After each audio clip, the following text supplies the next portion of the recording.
Another topic that I wanted to talk about is social media because I know that you're an entrepreneur and that a lot of your work is focused on social media. So you're truly working on social media.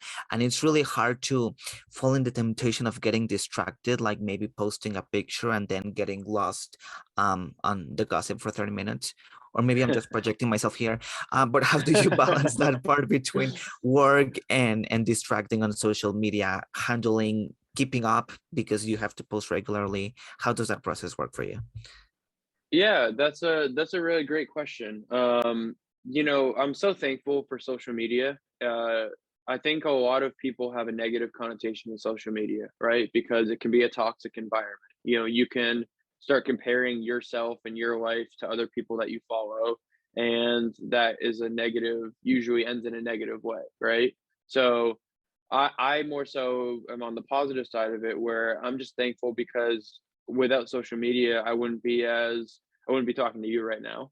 I wouldn't be where I am in my career as an actor and model. I wouldn't have met some of the most amazing people that I'm around.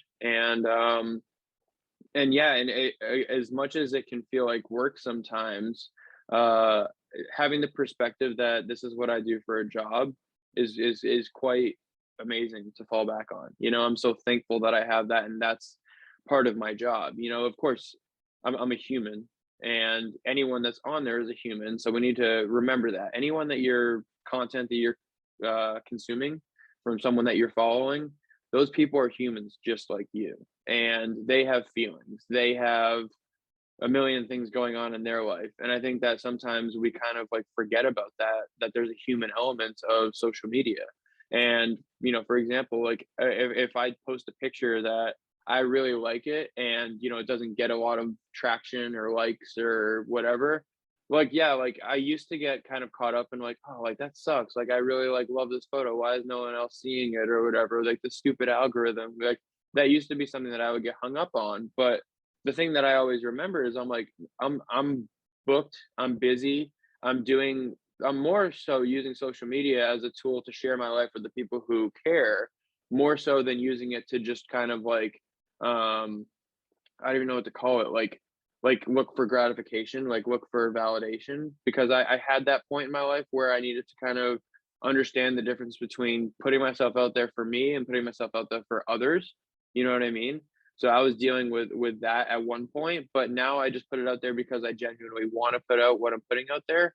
And but I'm a busy actor and model, and that's what I did it for. That's why I do it in general. So kind of understanding the why of why you're doing social media, I would say for anyone who's on social media is an important thing. No matter if you're a content creator or just a content consumer, think of really why you're on there in the first place. Because if you lose track of that, if you lose sight of that, it's very easy to, get lost in the toxic environment of it all. So yeah, my why for social media is very important. So are you no longer looking for validation on social media? No, no, I just post because I just want to post. Of course I like, posting stuff that, is entertaining because I obviously like entertaining my followers and fans and stuff like that. But I more so fell in love with the actual artistry of posting, of creating stuff that feels like me, that feels like what I'm doing, and obviously again, there's crossover. So I'm an influencer as well, which I never really have liked that word, but I'm an influencer as well, right? So if a brand wants me to post something wearing their stuff, I now am very selective in what I share because I'm like, I don't want to post about stuff that I don't believe in. I don't want to post about stuff that isn't great, that I actually use. So I'm very selective now in what I put out there, but I also just do it because it feels good for me, not because it's for anyone else.